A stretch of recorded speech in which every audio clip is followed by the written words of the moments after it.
Hello everyone, my name is Wyatt Anderson, and I'm really looking forward to discussing the man, the myth, and the legend Lee Scratch Perry.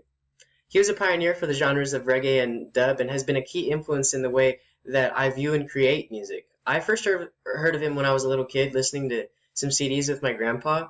My grandpa has always loved reggae, but I've just recently found myself listening to those uh, old Lee Scratch Perry tracks more and more as the years go by.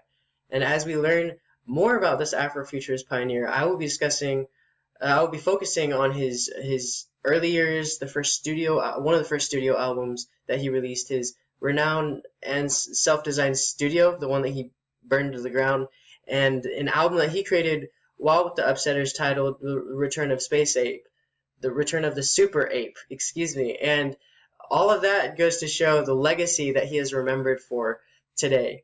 Um, Today, I hope to show you you how this man was able to use his experiences to share his perspective with the world around him while becoming the Afrofuturist icon Lee Scratch Perry.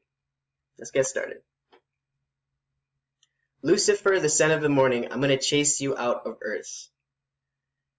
What powerful words to declare to the listener. Lee Scratch Perry is known for including elements of spiritualism in his music, and he believes that his music can have a positive impact on the world. These words are from a track titled Disco Devil and serves as a declaration of purpose for Lee Scratch Perry. The progression of Lee Scratch Perry is that of cosmic proportions, one that can be seen throughout his recording career, especially in his involvement in Studio Black Arc, and one that has left an incredible legacy to be remembered. His story begins with his Jamaican heritage. In this Afrofuturism class, we've analyzed many poignant perspectives on the concept of Afrofuturism, which is an Afrocentric perspective on music, literature, and art, which is grounded in the history of the African diaspora. In the Mundane Afrofuturist Manifesto, Martine Sims systematically explores the notion of Afrofuturism and reminds us that the mundane Afrofuturists recognize that we did not originate in the cosmos. Keeping this in mind, allow us to explore the origins of Lee Scratch Perry that served as a source of artistic inspiration for the rest of his life.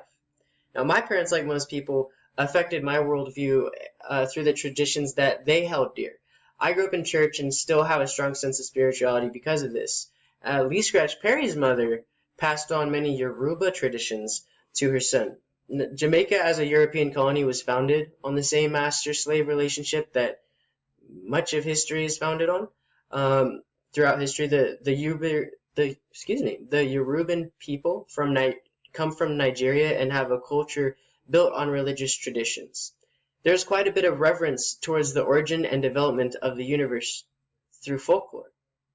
Early on, Lee Scratch Perry had a ritualistic ideology on the music he created and is even known for blowing smoke into the microphones so that the weed would get in the song. Now, despite your stance on substance use or anything of that nature, I thought it was interesting to point out the reason why he was so ritualistic with his usage of weed. It stems from his upbringing around tradition and around religious tradition and the need to identify deeply with something through rituals. I love this aspect of Lee Scratch Perry, and it brings me to the next point, which is where he grew up. Now, a good question to ask when talking about Lee Scratch Perry is, where did he come from? Lee Scratch Perry was born Rainford Hugh Perry in 1936 and grew up in the Hanover province of Jamaica on the northwest side of the island. You can see that right over there, Hanover. He later moved to Kingston in the later 50s and eventually started an apprenticeship at a recording studio known as Studio One. Jamaica was the birthplace of Scratch Perry's reggae dreams. He continued to perfect his craft and began releasing studio albums with many Jamaican artists. On top of the location of where he grew up, a key aspect of Afrofuturism is the social commentary on the world around them. Perry hoped to bring a revolution through the uplifting music he created because he was dissatisfied with the way the world was going. There was major civil rights movements taking place in the 1960s, with the space race fully underway, while major world powers continued to escalate the bloody Vietnam War despite increasing losses. In the very Eurocentric world that we live in, a contrasting musical perspective on politics and society was what the world needed. Lee wanted to upset the powers that be with a revolution fought on the airways. A famously Scratch Perry production is The Upsetter, an album released in 1969 with Perry's band The Upsetters. The sound stands the test of time, in my opinion. It still sounds classic. One of the main reasons why is because of the lack of resources. Lee was recording on very simple analog mixing boards and had to use sleight of hand techniques to create the otherworldly quality he is known for today. He used phasers, he used limiters, he used compressors, he used flangers, he used very simple techniques, he used simple delay, and all of that went into creating this really interesting album. After recording more and more music by the day, Lee decided to build his own recording studio in his backyard in 1973. It is called the Black Ark, and here's a clip of what happened there.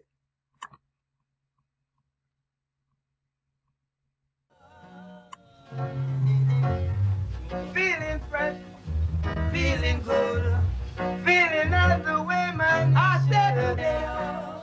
Feeling rain, maka maka high. Junior Mervyn, Upsetters and the Heptones all rehearse here. Scratch's real name is Lee Perry.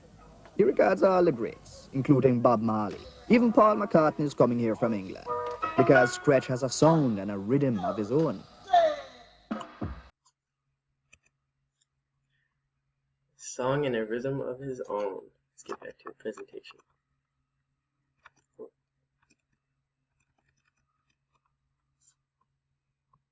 It's there, bear with me, y'all.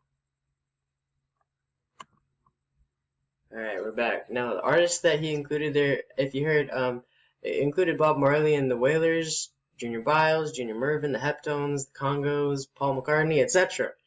With rising pressures in the music industry and stress, Perry ended up burning the place down to the ground less than a decade later. This goes to show how eccentric the artist is, but also how firmly he believes in ritualistic tradition. He's been recorded as saying that he wanted to get rid of the demons, the bad luck, all the bad energy that was in the Black Ark, and he thought that it was his responsibility to do that if he was wanting to be a spiritual leader for the people that he was producing. This brings me to one of my favorite albums ever, not just by Lee Scratch Perry, but we're recording here. He released an album with the Upsetters I particularly liked. It's called Return of the Super Ape, and it's still one of my favorite Lee Scratch Perry projects to this day, and it's inspired me to go in very different musical directions that I wouldn't have thought to go beforehand. The cover is hand-drawn and combines classic reggae grooves with sci-fi elements. If that isn't Afrofuturism, I don't know what is. After falling out of the public eye for some time, LSP began to make his return with the 2003 album Jamaican E.T. The album won a Grammy for Best Reggae Album and was broadly accepted with great critical acclaim. In fact, in 2004, the Rolling Stone put Perry as number 100 in their top 100 greatest artists of all time. The album's success was a telling one for Lee Scratch Perry, in my opinion, and in fact, he decided to put away with smoking marijuana as a few years later to see if it was the smoke making the music or if it was him. The legacy that he leaves behind is a far-reaching one. He has worked with artists from Bob Marley to Paul McCartney, to the Beastie Boys to Diplo. He's worked with everybody, and he continues to do so. He is known as sort of a musical Yoda, with the spirit of a child. He talks in riddles, and he dresses as eccentric as his soul is. In recent years, Scratch continues to produce excellent albums in his old age. His most recent music project was released last month and is titled Science, Magic, Logic. Lee Scratch Perry stands as an example to all Afrofuturists that come after him, with the hope of bringing back celestial hope from outer space. Thank you so much for listening, and I hope you guys have a good summer.